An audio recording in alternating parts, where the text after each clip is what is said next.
നമ്മൾ ഒരു 10 ബിസിനസ്സുകാരിരുന്നാൽ അവിടെ ഏറ്റവും പ്രധാന വിഷയം എന്താ? സെയിൽസ് ഉണ്ട്, പ്രൊമോഷൻ ഉണ്ട്, മാർക്കറ്റിംഗ് ഉണ്ട്, പലതുണ്ട്. എന്നാൽ ഏറ്റവും തൊട്ടാൽ പൊള്ളുന്ന ആത്യന്തികമായ അടിസ്ഥാന വിഷയം, ഗൗരവമായ വിഷയം ഫണ്ട് തന്നെയായിരിക്കും.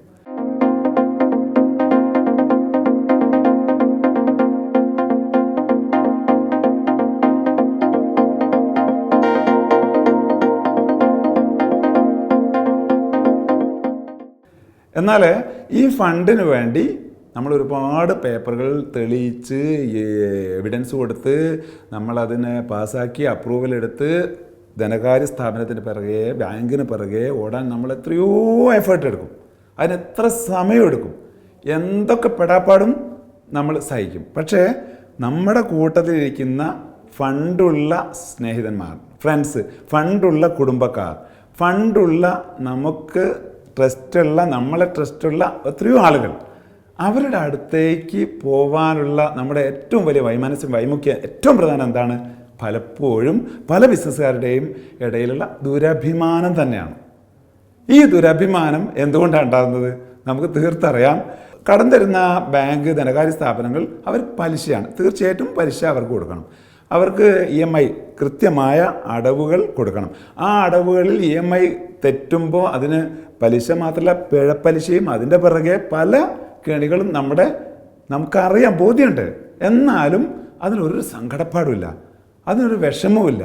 അവർ നമ്മെ ചോദിച്ച് പേടിപ്പിക്കുമ്പോഴും പലപ്പോഴും പീഡിപ്പിക്കുമ്പോഴും പലപ്പോഴും അതിൻ്റെ അവസാന കാലഘട്ടത്തൊക്കെ നമ്മൾ സഹിക്കേണ്ടി വരുന്ന, നമുക്ക് ഫേസ് ചെയ്യേണ്ടി വരുന്ന എല്ലാ പ്രശ്നങ്ങളെയും, ഭയാനകമായ പര്യവസാനങ്ങളെയും ഒക്കെ അൾട്ടിമേറ്റ് എൻ്റെ ഒക്കെ നമ്മുടെ മനസ്സിലുണ്ടെങ്കിലും നമ്മൾ ധൈര്യപൂർവ്വം അവരുടെ അടുത്തേക്ക് പൈസ വാങ്ങാൻ പോകുന്നുണ്ട്, ഫണ്ട് വാങ്ങാൻ പോകുന്നുണ്ട്.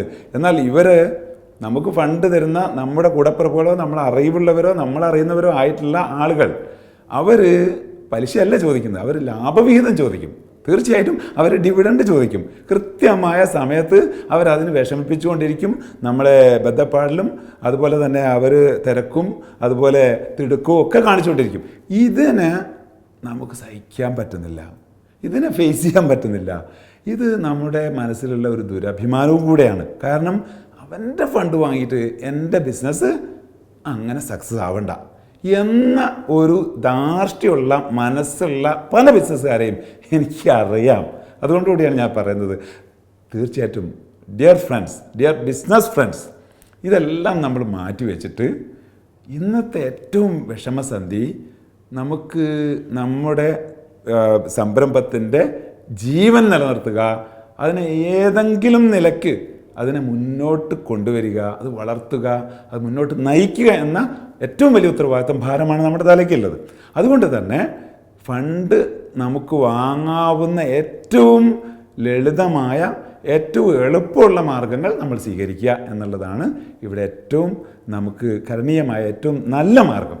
അപ്പോൾ അവിടെ നമുക്ക് പലിശ ചോദിച്ച് ബുദ്ധിമുട്ടിക്കുന്ന ബാങ്കിനേക്കാൾ പലപ്പോഴും എളുപ്പമുള്ളത്, ഏറ്റവും നമുക്ക് കൂടുതൽ സക്സസ്സിലേക്ക് വളരാൻ കഴിയുന്നത്, നമുക്ക് ഫണ്ട് കിട്ടാവുന്ന നമ്മുടെ ആത്മബന്ധങ്ങളും മിത്രങ്ങളും അതുപോലെ ജനങ്ങളുമായിട്ടുള്ള ആളുകളിൽ നിന്ന് അതിനെ സ്വീകരിച്ച് അവർക്ക് കൃത്യമായ കണക്കുകളും ലീഗലി അവർക്ക് നിയമത്തിൻ്റെ അടിസ്ഥാനത്തിൽ തന്നെ അവർക്ക് ഉറപ്പുകളും അതുപോലെ തന്നെ അഗ്രിമെൻറ്റുകളും വെച്ചുകൊണ്ട് തന്നെ അവരുടെ ലാഭവിഹിതം കൃത്യമായി കൊടുക്കാനുള്ള ഒരു എന്താ പറയുക, നമ്മുടെ ഉള്ളിൽ നിന്ന് തന്നെ അതിൻ്റെ ഒരു ആവേശം ഉണ്ടായിത്തീർന്നാൽ അത് കൊടുക്കണമല്ലോ, അത് കൊടുത്തിട്ട് അവരെ സന്തോഷിപ്പിക്കണമല്ലോ എന്ന നമ്മുടെ ഉള്ളിലെ ഒരു തേട്ടവും, അതിനുള്ള ഒരു പ്രൊഫഷണലിസവും, അതിനുള്ള ഒരു വ്യഗ്രതയും, അതിനോടുള്ള ഒരു കമ്മിറ്റ്മെൻറ്റും ഒരു ഡെഡിക്കേഷനും നമുക്ക് വന്നു കഴിഞ്ഞാൽ മറ്റതിനേക്കാൾ എത്രയോ